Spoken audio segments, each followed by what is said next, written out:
The ice cracked like a gunshot across the frozen river, and Daniel Whitfield froze mid-step, his boots sinking half an inch into the snow. The sound rolled through the valley and bounced off the pine trees, sharp and sudden, the kind of sound that made every hair on his arms stand up, even through 2 layers of thermal clothing. He had heard ice crack before. He had lived beside this river for 11 years, but this was different. This was followed by a scream, not human, but close enough to human that his stomach dropped. He stood still for exactly 3 seconds, listening. Then it came again, louder this time, a deep and desperate howl that broke apart into something more like a cry for help than any sound an animal should make. Daniel's legs moved before his mind caught up with them. He was already running, his breath coming out in short white clouds, his heart slamming against his ribs harder than it had in years. Daniel was 43 years old, and most people in the small town of Ashford Hollow did not know his name. They knew him as the quiet man who lived at the edge of the woods, the one who kept to himself, the one who nodded at the grocery store but never stayed to talk. Somewhere along the way, a group of younger men at the hardware store had started calling him Omega, a joke about how he always seemed to finish last in everything, how he never pushed his way to the front of a line, how he let every opportunity slide past him without a fight. The name had stuck. Even people who liked him used it, not realizing how much it stung, not realizing that a man could hear a word like that every single day and slowly start to believe it about himself. Daniel had not corrected them. He never did. It was easier to let a name settle over you than to fight it, and fighting had never come naturally to him. But right now, running through knee-deep snow toward a sound of pure animal panic, no part of him felt like an Omega. No part of him felt like someone who finished last. He was moving with a purpose so sharp it cut through 11 years of quiet mornings and empty evenings, 11 years of being the man nobody noticed. The trees thinned out ahead of him, and he broke through the tree line, onto the wide bend of the river, where the water moved fastest, where the current, beneath the ice, never fully froze, even in the coldest weeks of winter. It was the most dangerous stretch of river for miles, and everyone in Ashford Hollow knew to stay away from it. Everyone except, it seemed, whatever was making that sound. What Daniel saw when he reached the bank stopped him cold, colder than the wind that whipped across the open water. The ice had broken apart in a wide, jagged circle, maybe 30 feet across, and in that circle of black water, wolves were fighting to stay alive. Not one wolf, not 2. He counted without meaning to, his mind grasping for order in the chaos, and the number kept climbing. 5, 7, 9, 12 enormous wolves, thrashing in the freezing water, their massive bodies too heavy for their legs to find purchase on the crumbling edges of ice, their howls turning into something raw and desperate as the cold ate away at their strength. Daniel had never seen wolves this large. He had grown up around these woods, had seen wolves from a distance more times than he could count, lean gray shapes slipping between trees. But these animals were built differently, taller at the shoulder, thicker through the chest, their coats a deep charcoal gray that seemed to swallow the weak winter light. For a strange moment, fear and awe tangled together in his chest, and he almost stepped back into the tree line. Then one of the wolves near the edge let out a whimper that sounded so much like a child crying that Daniel's body moved on its own. He scanned the bank and spotted a fallen branch, thick and long, half buried in snow. He grabbed it with both hands and tested his weight on the first few feet of ice near the shore. It held, groaning under him but holding. He knew the danger. He knew that stepping onto broken ice near a fast current was one of the most reckless things a person could do, that people died doing exactly this every winter, their bodies not found until the spring thaw. He knew all of it, and none of it mattered enough to make him turn around. He inched forward, spreading his weight, sliding his boots instead of stepping, the way he had been taught as a boy by an uncle who used to ice fish on this very river before it claimed him one November morning years ago. The memory should have scared him away. Instead, it steadied his hands. The nearest wolf was closest to the edge of the broken ice, its front paws scraping uselessly against a shelf of ice that kept crumbling every time it tried to pull itself up. Its eyes, when they found Daniel's, were wide and wild, but there was something in them that was not quite panic, something closer to disbelief that help had come at all. Daniel lowered himself onto his stomach, spreading his weight across the ice, and stretched the branch out toward the animal. His arms shook with the effort and the cold, his gloves already soaked through from where he had gripped the wood too hard against the snow. The wolf lunged for the branch, missed, lunged again, and this time its jaws closed around the wood, with a force that nearly yanked Daniel forward into the water himself. He dug his boots into the snow behind him, and pulled. It took everything he had. His shoulders screamed, his lower back seized, and for one terrifying second, the ice beneath him groaned so loudly, he was certain it would give way and take them both under. But then the wolf's front legs found the solid shelf of ice, and it scrambled the rest of the way onto the bank, collapsing in a heap of soaked fur and heaving breath. Daniel did not have time to celebrate. Behind him, 11 more wolves were still fighting the water, and the sound of their struggle had not softened at all. He crawled backward off the thin ice, stood, and looked at the animal he had just saved. It was massive, easily twice the size of any dog he had ever seen, its fur plastered flat and dark against powerful muscle. It did not run from him. It lay there, shivering, its golden eyes locked on his face with an intensity that felt almost human, almost aware, in a way that made the back of Daniel's neck prickle. There was no time to think about that.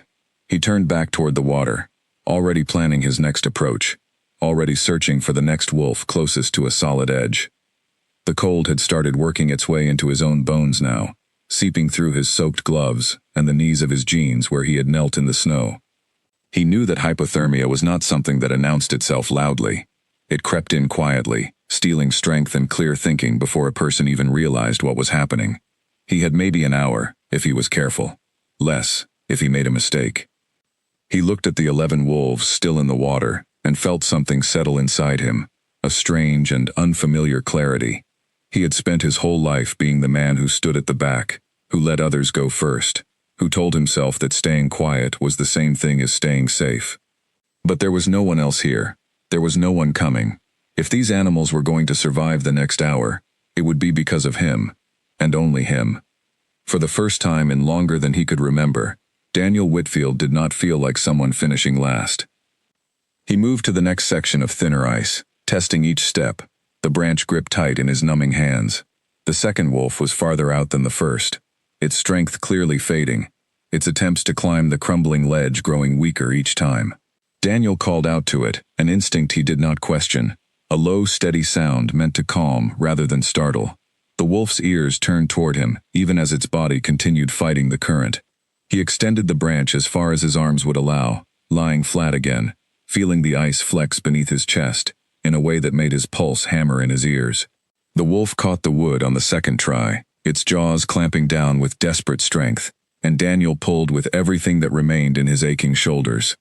This one was heavier than the first, or maybe Daniel was simply weaker now, his body already spending reserves he did not know he had. The pull felt endless, his boots slipping in the snow, his breath tearing out of his lungs in ragged bursts. When the wolf finally cleared the ice and collapsed beside the first, Daniel allowed himself 3 full seconds to catch his breath, before forcing his body back toward the water. 10 wolves remained. He thought, distantly, about how strange this would sound if he ever tried to explain it to anyone in town. A man alone on a frozen river, pulling giant wolves from the water one after another. No rope, no help, nothing but a broken branch and a stubbornness he did not know he possessed. He almost laughed at the thought, a short, breathless sound that came out more like a gasp. The third wolf came easier than the second, its position closer to a solid shelf of ice, and Daniel managed to guide rather than drag it to safety. The fourth fought him harder, panicked and snapping at the water around it, before finally latching onto the branch. By the time the fifth wolf lay shivering on the bank beside the others, Daniel's hands had gone from numb to something worse, a deep aching cold that made it difficult to keep his grip on the wood. He looked at his hands between attempts, flexing fingers that felt like they belonged to someone else, and made a decision that surprised him with its simplicity.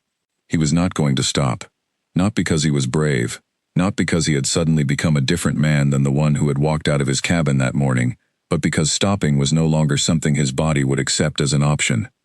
7 wolves remained in the freezing water, their howls growing weaker, more ragged, some of them barely making sound at all anymore, just labored breathing, and the occasional splash, as they tried to keep their heads above the surface. Daniel understood, with a clarity that frightened him, that some of these animals did not have much time left. The cold did not wait for anyone, animal or man, and every minute he spent catching his breath was a minute stolen from a creature that might not survive to see it. He pushed himself back onto the ice. The rescued wolves on the bank had begun to gather together, pressing their bodies close for warmth, but none of them ran. None of them fled into the tree line the way any wild animal should have the moment it was free from danger. Instead, they watched him. All 5 sets of eyes tracked his every movement across the ice, silent and still, waiting. Daniel did not have time to wonder why. He was already reaching for the 6th wolf, already feeling the ice groan beneath him again, already committing himself to the next impossible pull. The cold in his bones had become a living thing now, a weight settling into his chest. But somewhere beneath the exhaustion, a single thought kept him moving forward, simple and unshakable. He had come this far. He was not leaving anyone behind. The 6th wolf had drifted farther from the bank than any of the others, caught in a slow spin, where the current pulled hardest beneath the broken ice. Daniel had to move along the shoreline, boots crunching through crusted snow, searching for an angle where the branch might actually reach. His breath came in ragged clouds now, and his soaked clothing had begun to stiffen in the wind, the fabric crackling faintly with each movement. He found a narrow shelf of ice that looked solid enough and lowered himself onto it carefully, testing his weight one knee at a time. The wolf's head kept dipping beneath the surface and rising again, its strength clearly failing. Daniel called out again, that same low, steady sound, and pushed the branch as far as his aching arms could stretch. The wolf did not respond right away. For a moment, Daniel feared he was too late, that the animal's strength had finally run out entirely. Then, with what looked like the last reserve of energy in its body, the wolf lunged forward and closed its jaws around the wood. Pulling this one felt different from the others. There was no fight left in the animal, no thrashing or panic, just dead weight, sliding slowly through freezing water. Daniel's muscles screamed in protest, his fingers barely able to maintain their grip, but he leaned back with everything he had left, and dragged the wolf inch by inch toward the shelf of ice. When its paws finally found solid footing, it did not even try to climb. It simply collapsed, and for one heart-stopping second, Daniel thought he had lost it after all. Then its ribs rose and fell, slow but steady, and Daniel allowed himself to breathe again. 6 wolves remained in the water, and Daniel understood, with a certainty that settled cold and heavy in his stomach, that he was running out of time faster than he was running out of wolves to save. His hands had stopped fully obeying him. He fumbled twice trying to reposition his grip on the branch, and both times he had to force his fingers to close through sheer will alone. He thought about turning back. The thought arrived quietly, almost gently, the way dangerous thoughts often did, dressed up as reasonable and sensible. He could go back to his cabin, warm his hands by the fire, call for help from someone with proper equipment, a rope, a truck, anything better suited to this than a broken branch and a man who was not as young as he used to be. But he looked at the 6 wolves still fighting the current, and he looked at the 6 already gathered on the bank, watching him with that same unnervingly steady attention, and he knew he was not going to walk away. Not now. Not when he had come this far. The 7th wolf tested him more than any before it. It had drifted into a section of water, where jagged pieces of broken ice floated freely, spinning and colliding, making it difficult for Daniel to find a clear path with the branch. He had to time his reach carefully, waiting for a gap between the floating ice chunks, knowing that if he misjudged the timing, he could lose his balance and go into the water himself. When the moment came, he moved without hesitation, thrusting the branch through the narrow gap just as the wolf surfaced close enough to reach it. The animal's jaws snapped around the wood, and Daniel pulled with a strength he did not know his exhausted body still had. Ice scraped and cracked around them both as he dragged the wolf toward the shelf, and for a moment the entire section of ice beneath his knees shifted alarmingly, tilting just enough to send a jolt of pure terror through his chest. He did not stop pulling. He could not afford to. The wolf broke free of the water fully a second later, and the section of ice beneath Daniel settled back into place, groaning but holding.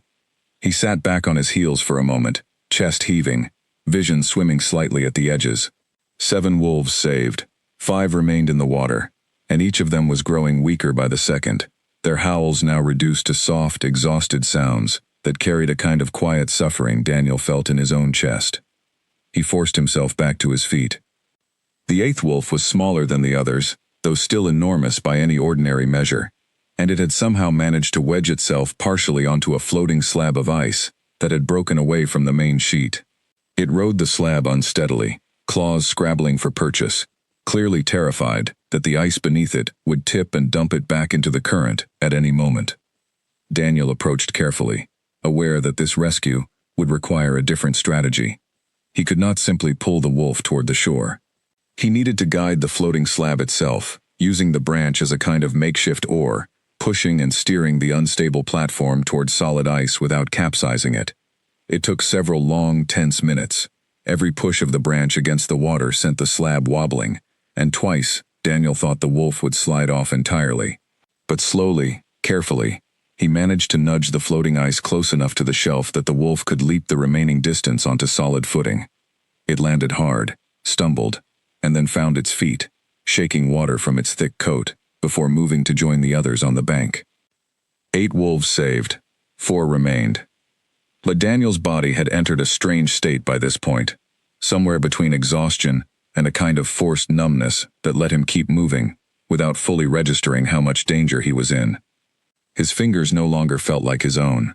His thoughts had narrowed down to a single repeating instruction: reach, pull, drag, repeat. There was no room left for fear, no room for doubt, only the next wolf, and the one after that, and the one after that.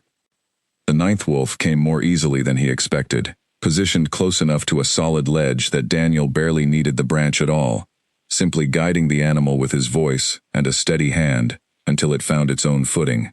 He allowed himself a small measure of relief at that, a brief moment where the task felt slightly less impossible. That relief did not last. The 10th wolf had drifted to the farthest edge of the broken ice, nearly to the center of the open water, where the current ran fastest, and the ice on either side was at its thinnest and most treacherous. Daniel stood at the edge of the safe shelf and stared at the distance he would need to cross, and for the first time since he had started, real doubt crept into his chest. He thought of the wolves already safe on the bank, still watching him, still waiting. He thought of the 2 that would remain in the water, even if he managed to save this one. He thought, briefly and painfully, of how close he already was to his own limits. Then he stepped forward onto the thin ice, testing each foot of ground with painstaking care, because stopping now was not something he was willing to allow himself to consider. The ice here was different from the shelf closer to shore, thinner and more brittle, flexing visibly beneath his weight with every careful step. Daniel spread his arms for balance, sliding rather than stepping, his eyes fixed on the 10th wolf as it struggled weakly against the current far ahead of him. Water had begun to slosh over sections of the ice around him, soaking through his boots, adding another layer of numbing cold to a body that had already given nearly everything it had. He reached a point where the ice groaned so loudly beneath him that he stopped completely, listening, waiting to see if it would hold. It did, barely, and he forced himself to continue, each movement slower and more deliberate than the last. When he finally reached a spot close enough to extend the branch, the 10th wolf barely reacted. Its head lay low in the water, eyes half closed, and for a terrible moment, Daniel thought he had arrived too late. He shouted, a raw, desperate sound that startled even himself, and something in the wolf responded. Its eyes opened fully, and with a last surge of effort, it lunged for the branch and caught it. Pulling the animal back across the unstable ice was the hardest thing Daniel had done all morning. Every foot of progress felt like it might be the one that finally broke the ice beneath him, sending them both into the current. But he kept his movements slow and steady, refusing to let panic rush him into a mistake, and eventually, impossibly, the wolf's paws found the solid shelf near the shore. 9 wolves now stood on the bank. 3 remained. Daniel collapsed onto his knees for a moment, unable to stop his body from demanding a pause. His vision blurred at the edges, and a wave of dizziness rolled through him that had nothing to do with exhaustion, and everything to do with how long he had been exposed to the cold. He knew the signs. He had read about them once, years ago, in some forgotten survival guide he had never expected to need. Confusion, poor coordination, a dangerous creeping feeling of warmth that was not warmth at all, but the body beginning to shut down. He was not there yet, but he was close, and he knew it. He looked at the 11th wolf, still fighting weakly near the center of the broken ice, and at the 12th, the largest of them all, positioned even farther out in water, so dark it looked almost black. This last wolf was easily the size of 2 of the others combined, its shoulders broad and powerful, even as exhaustion visibly racked its enormous frame. Something about the way it held itself, even now, even fighting for its life in freezing water, struck Daniel as different. There was no panic in its movements, only a kind of grim, focused endurance, as though it were conserving every bit of strength it had left, rather than wasting it on thrashing. Daniel forced himself back to his feet. His legs shook beneath him, but they held.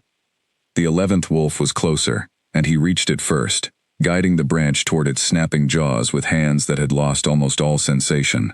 The pull that followed was slow and agonizing, his strength nearly spent, his shoulders screaming with every inch of progress. When the wolf finally cleared the water, Daniel nearly went down with it, catching himself at the last moment on his hands and knees, breath tearing out of him in ragged gasps.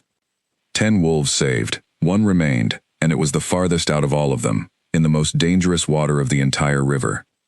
Daniel stared at the distance separating him from the last wolf, and for the first time all morning, he allowed himself to fully feel the size of what he was facing.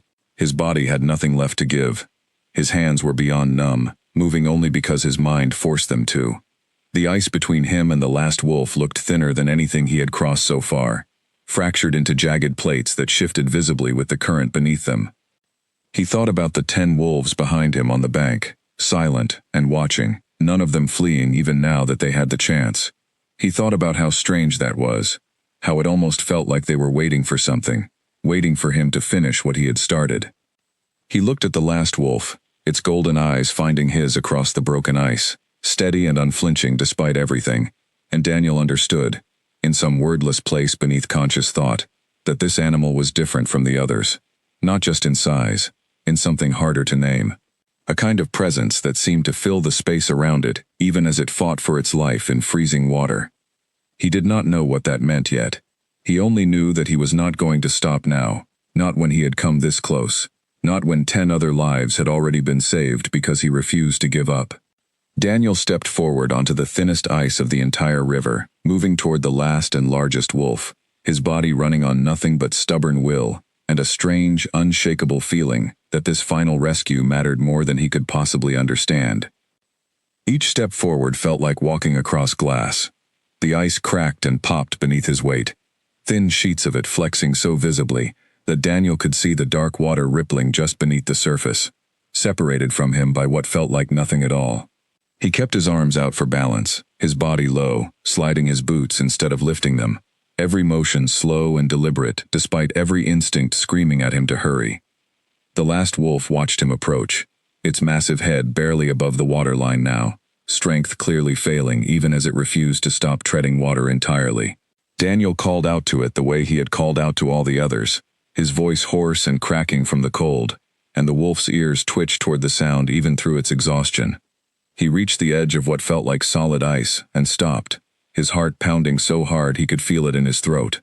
The distance remaining between himself and the wolf was greater than any gap he had crossed before, and the branch, even at full extension, would not be enough to close it. Daniel looked around, searching for options, his mind moving sluggishly through the fog of exhaustion and cold.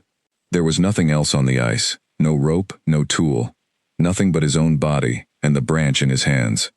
He thought about turning back, about accepting that this one animal might be beyond his reach, and something in him rebelled against the thought so fiercely that it startled him. He lowered himself onto his stomach again, spreading his weight across the ice the way he had done at the very beginning, and inched forward, feeling the surface beneath him bend and creak with a sound like distant thunder. Every muscle in his body screamed at him to stop, to retreat, to accept the danger as too great. He kept moving anyway, one slow inch at a time, until the branch, fully extended, finally came within reach of the exhausted wolf. The animal did not lunge for it right away. For a moment, Daniel feared it had simply run out of strength entirely, that the fight had finally left its enormous body.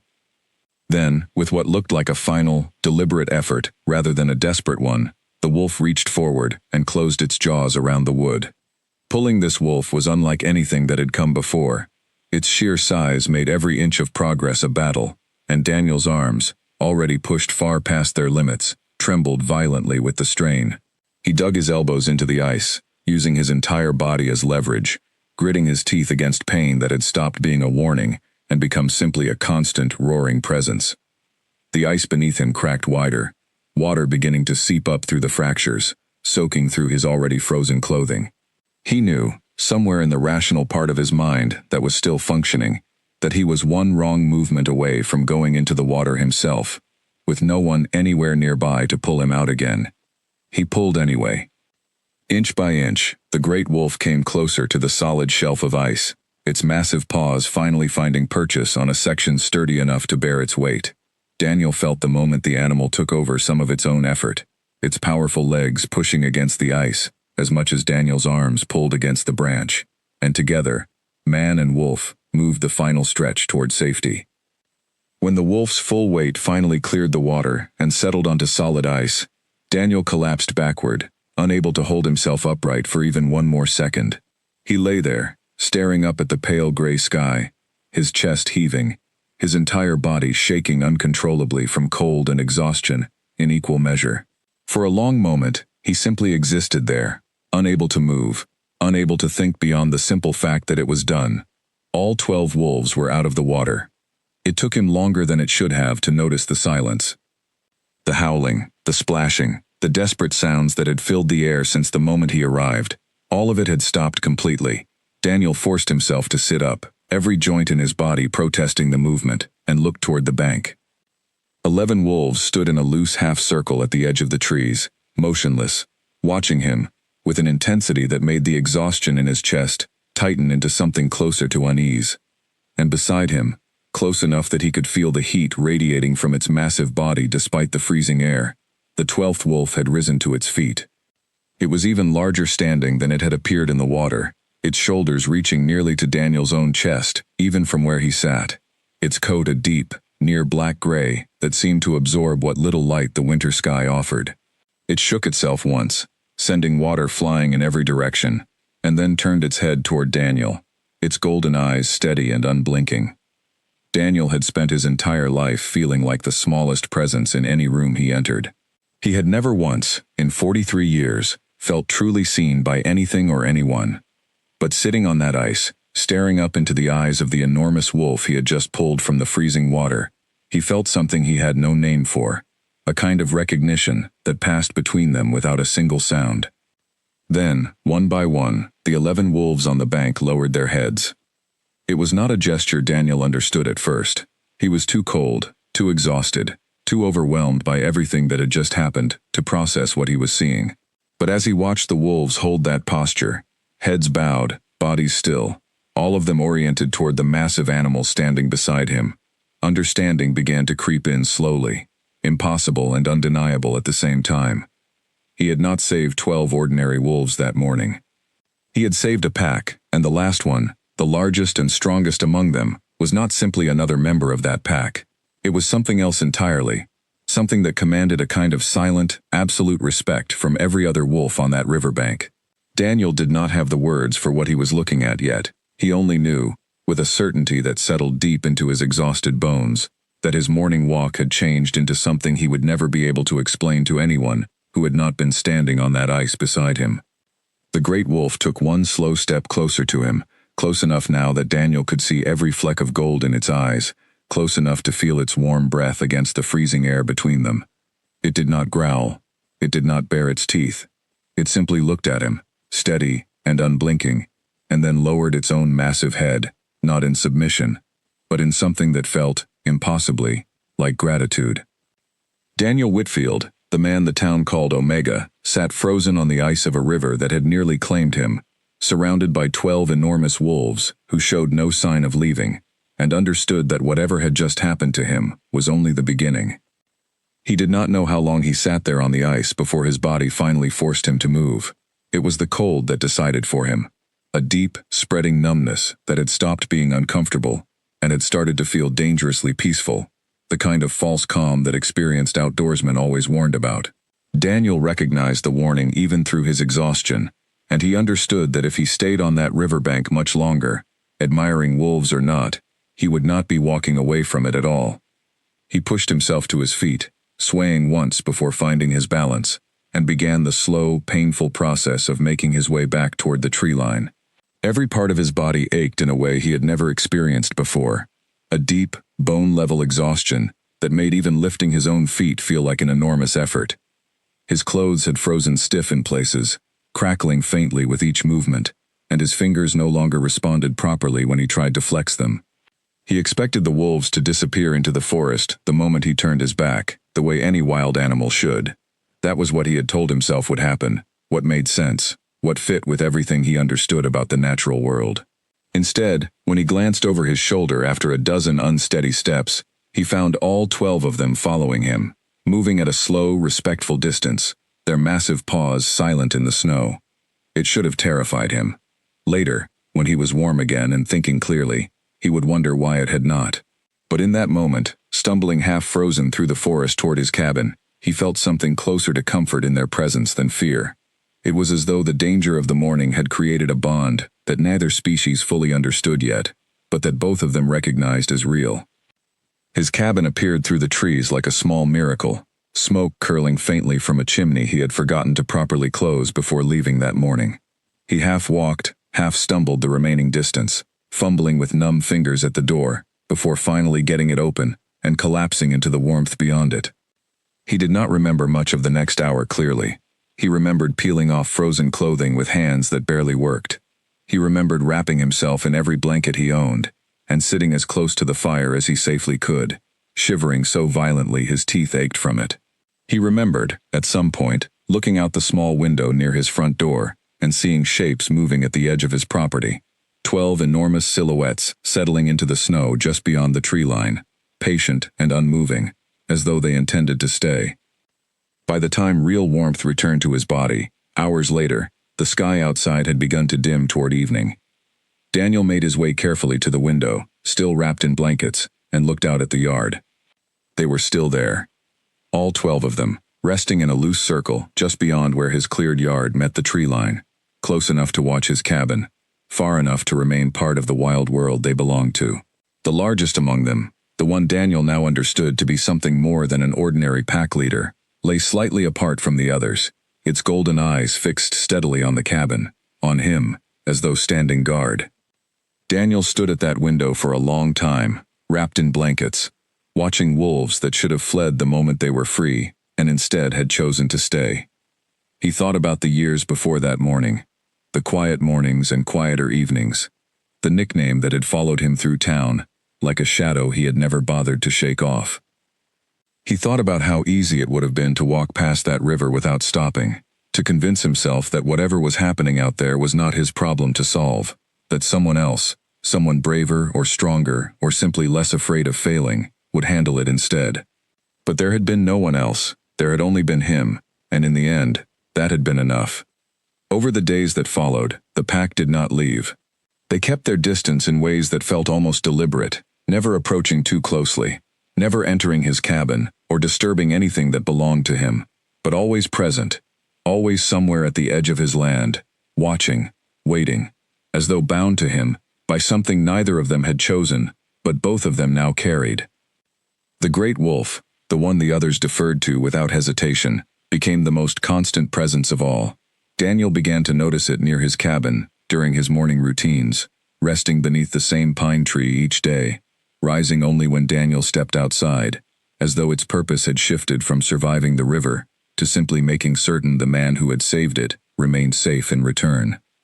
Word eventually spread through Ashford Hollow, as word always does in small towns, though Daniel never quite figured out how the first whispers began. People spoke of wolves seen near his property, of a man who had somehow tamed an entire pack, of stories growing stranger and more exaggerated with each retelling. Daniel did not correct any of it. He had spent his whole life being underestimated, being overlooked, being the punchline of a nickname he had never asked for, and there was something quietly satisfying in letting the town wonder, rather than explaining a truth they likely would not have believed anyway. He knew the real story. He had lived it, alone, on ice that could have taken his life a dozen times over. He knew that he had not tamed anything, that what existed now between himself and the wolves who lingered at the edge of his land was not ownership or control, but something closer to respect. A debt neither side needed to speak of, because both of them understood it perfectly well.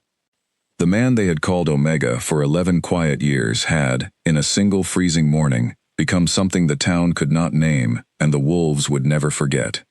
And as winter deepened around Ashford Hollow, Daniel Whitfield found himself walking that same stretch of river every morning, no longer alone.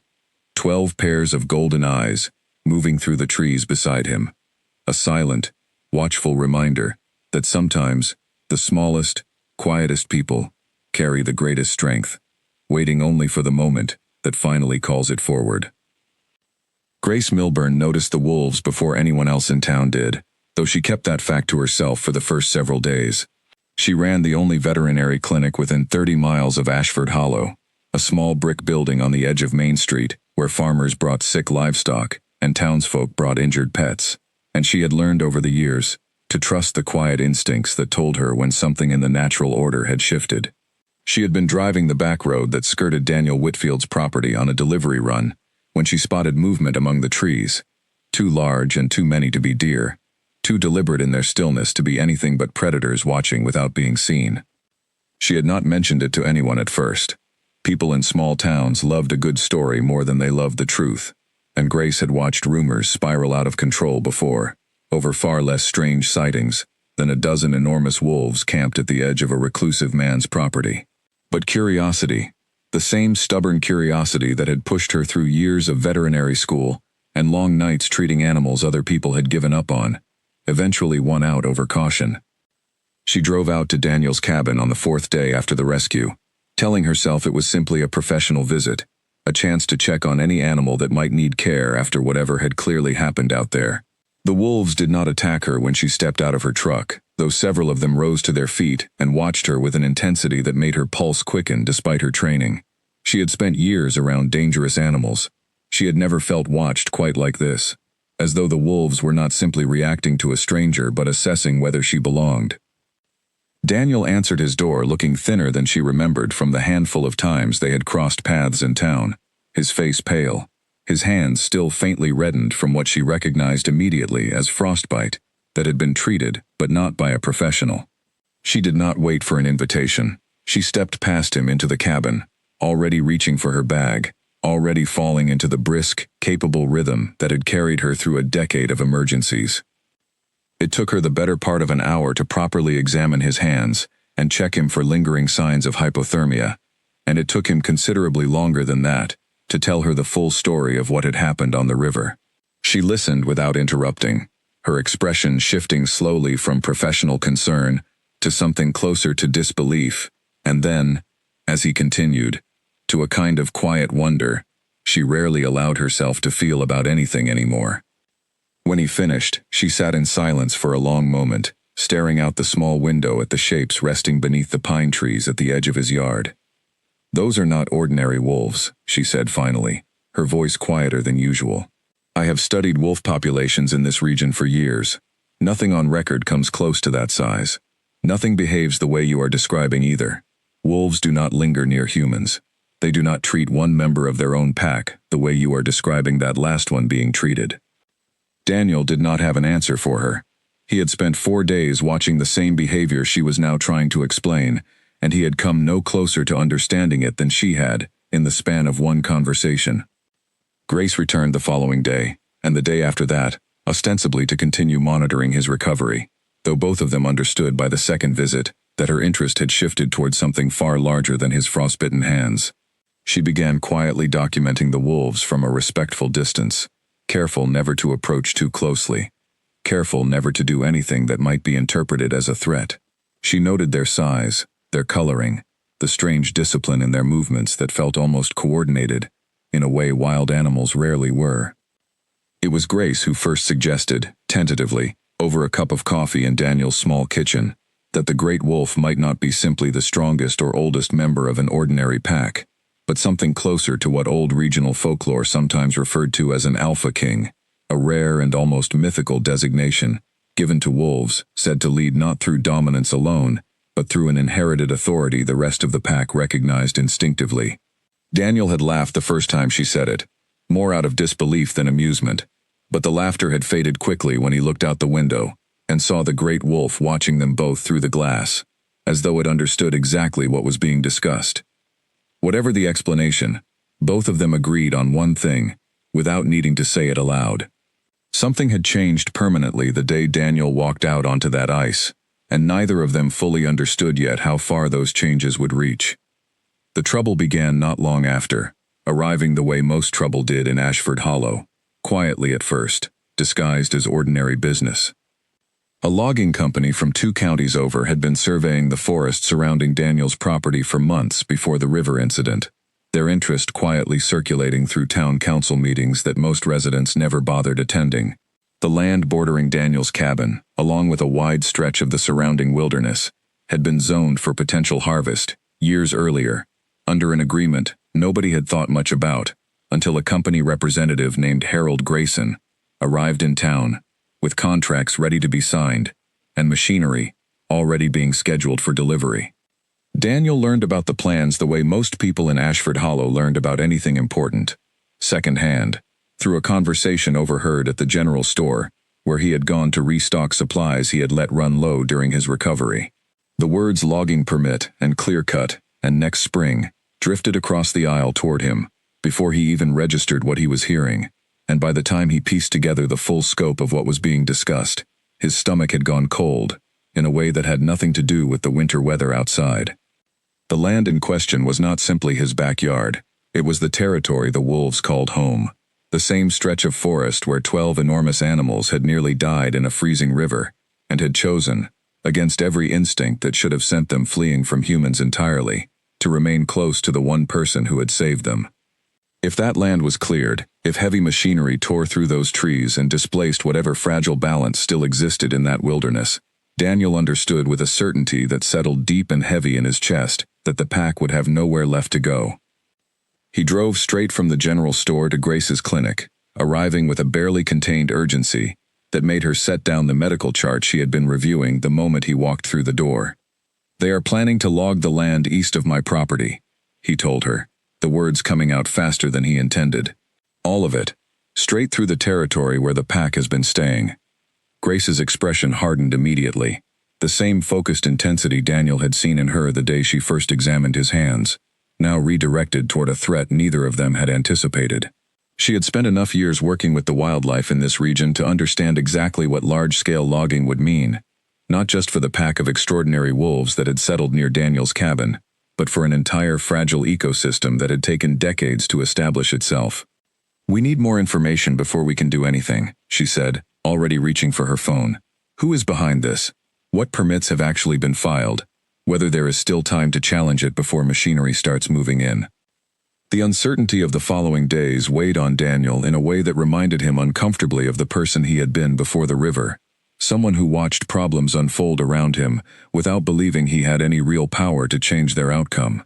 But something in him had shifted permanently since that morning on the ice, some quiet certainty that had not existed in him before, and he found himself unwilling to simply wait and see what happened this time. He began attending town council meetings he had ignored for years, sitting in the back row at first, listening more than speaking, learning the language of zoning laws and environmental review processes that had always felt impossibly distant from his quiet life at the edge of the woods. Grace joined him at nearly every meeting, bringing with her not just moral support but genuine expertise, data on regional wildlife patterns, documented concerns about erosion and water quality that a logging operation of this scale would almost certainly create. Harold Grayson, the company representative pushing the project forward, proved to be a persistent and confident presence at these meetings, armed with economic projections about jobs and revenue that clearly resonated with a portion of the council eager for any opportunity to bring new money into a town that had been quietly shrinking for years.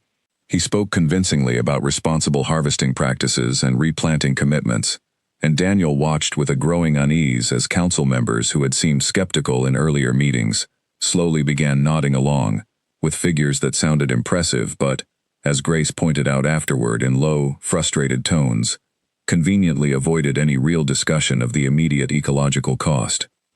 It was during the third contentious meeting, one that stretched late into the evening, with voices rising on both sides of the debate, that Daniel finally stood and spoke in front of the full council for the first time in his life. He had never enjoyed being the center of attention, standing before a room full of familiar faces, many of whom still thought of him only as the quiet man at the edge of the woods, felt like exposing something raw and unprotected. But he thought of the great wolf, resting beneath the pine tree outside his cabin every morning, of the 11 others who had chosen to stay rather than flee back into a wilderness that no longer felt entirely safe, and the discomfort of speaking suddenly mattered far less than the stakes of staying silent. He did not have Grace's scientific vocabulary or Harold Grayson's polished economic projections. He had only his own voice, unsteady at first, and the simple truth of what he had witnessed on that frozen river weeks earlier. He told the council about the ice cracking, about the desperate hours spent pulling 12 enormous animals from freezing water with nothing but a broken branch and stubborn refusal to quit.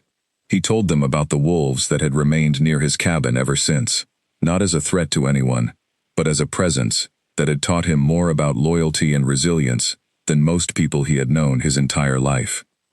He watched skepticism flicker across several faces in the room, the kind of polite disbelief people offered when a story sounded too strange to accept at face value. But he also watched something else settle over a handful of others, an openness that told him at least some of what he was saying had found its mark. "The land east of my cabin is not empty wilderness waiting to be cleared for profit," he said, his voice growing steadier with every sentence. "It is home to something none of us fully understand yet, something that deserves the chance to exist without being destroyed, for the sake of a contract that could just as easily be signed somewhere else." Harold Grayson responded with practiced calm, framing Daniel's testimony as an emotional appeal, lacking any real economic or legal grounding, and for a moment, it seemed as though his polished confidence would once again carry the room. But Grace stood then, unprompted, and delivered a sharp, data-driven rebuttal that dismantled several of Grayson's claims about minimal environmental impact, citing specific studies on regional wolf populations and watershed health that left even skeptical council members visibly reconsidering their positions. The meeting ended without a final decision that night, the council choosing instead to schedule an additional environmental review before any permits could be finalized, a small but meaningful victory that bought Daniel and Grace precious time they had not been certain they would receive. The weeks that followed brought a strange new rhythm to Daniel's life, one built around gathering evidence, attending meetings, and fielding increasingly hostile phone calls from Grayson's company, as the delay in permits threatened their proposed timeline. Daniel found himself, for the first time in longer than he could remember, surrounded by a growing number of people who sought him out rather than the other way around. Neighbors he had barely spoken to in years began stopping by his cabin, curious about the wolves, curious about the man who had suddenly become the center of the town's biggest controversy in a decade. Not every visitor arrived with good intentions. Late one evening, nearly a month after the river rescue, Daniel woke to the sound of raised voices near the tree line at the edge of his property. He pulled on boots and a jacket and stepped outside to find two men he did not recognize standing near the edge of the woods, with rifles slung over their shoulders, their flashlight beams sweeping across the darkened trees in a manner that made his stomach drop with immediate understanding. These were not hunters chasing deer season quietly and legally.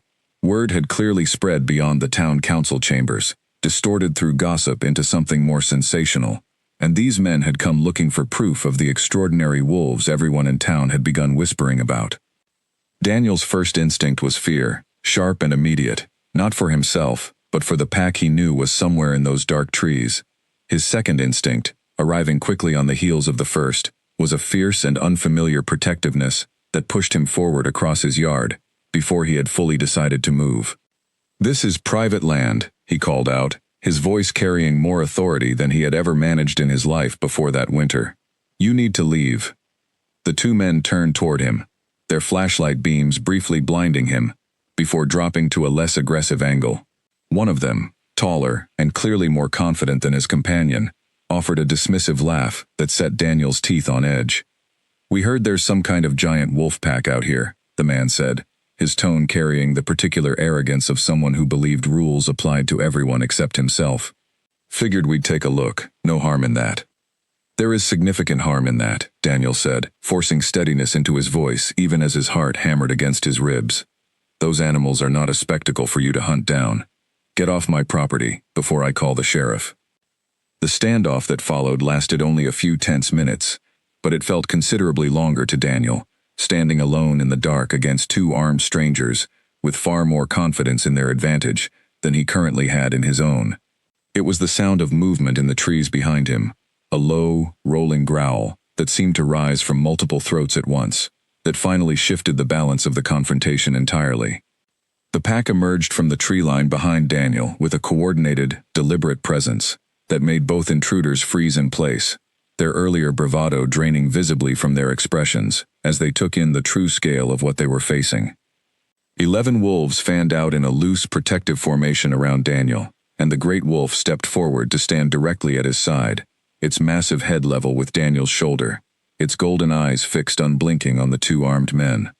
Neither intruder needed further encouragement. They backed away slowly at first, then turned and retreated into the darkness, at a pace that left little doubt about how thoroughly their confidence had evaporated. Daniel listened to the sound of their footsteps fading, followed a few minutes later by the distant rumble of a truck engine starting and driving away, before he finally allowed himself to exhale.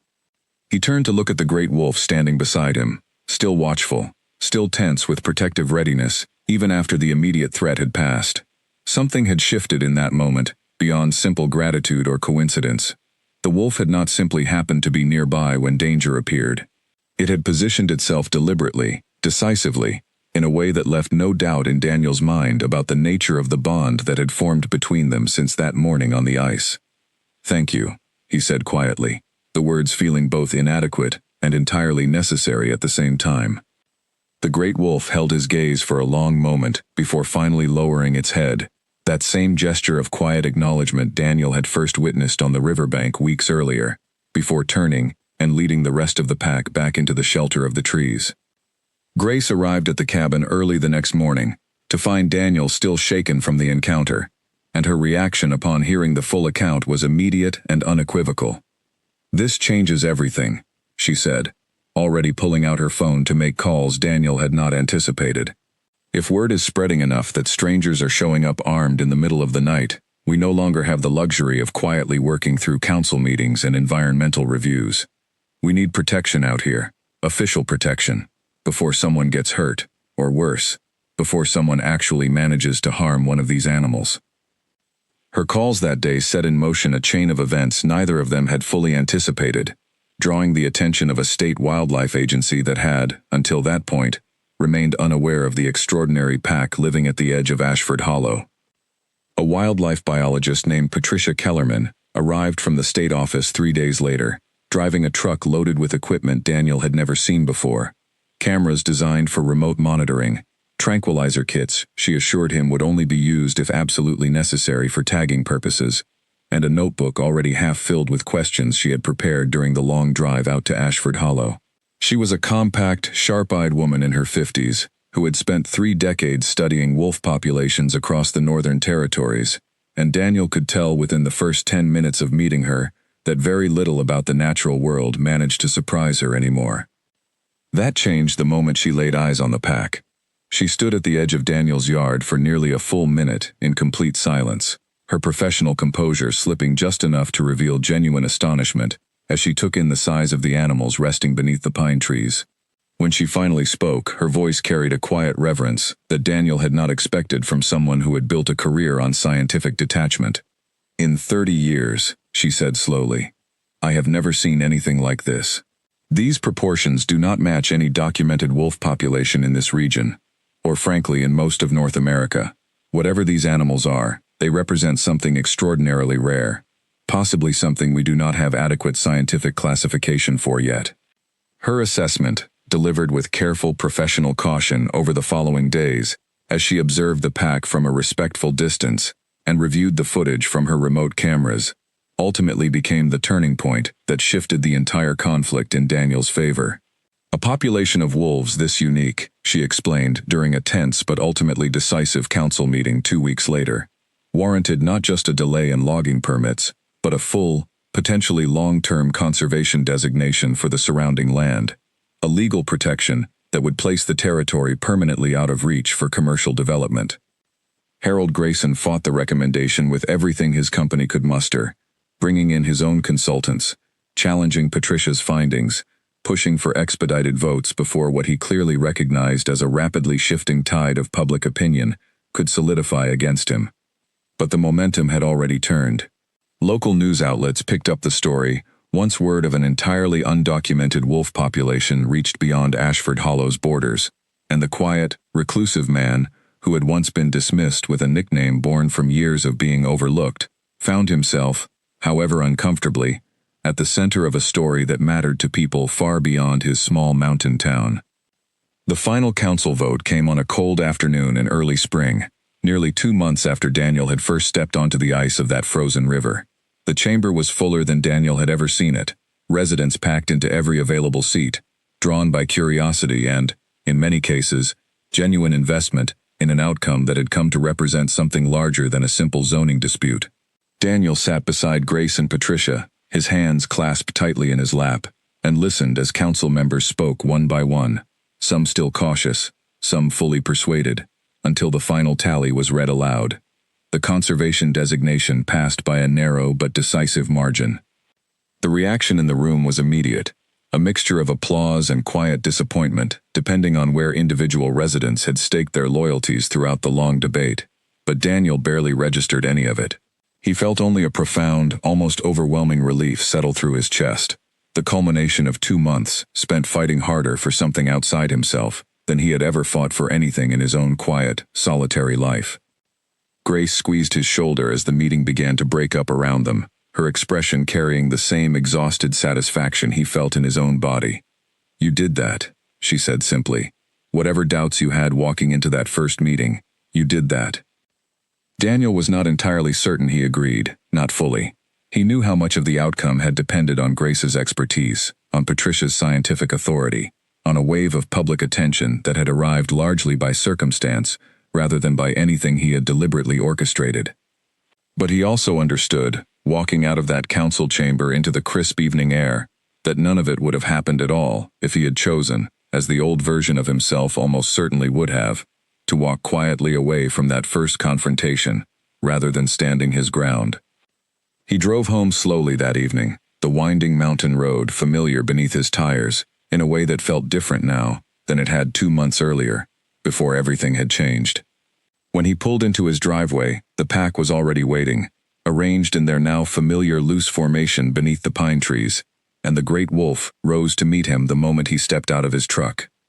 Daniel had never found the right words to explain the connection that had grown between them since that first desperate morning on the ice, and he did not find them now either.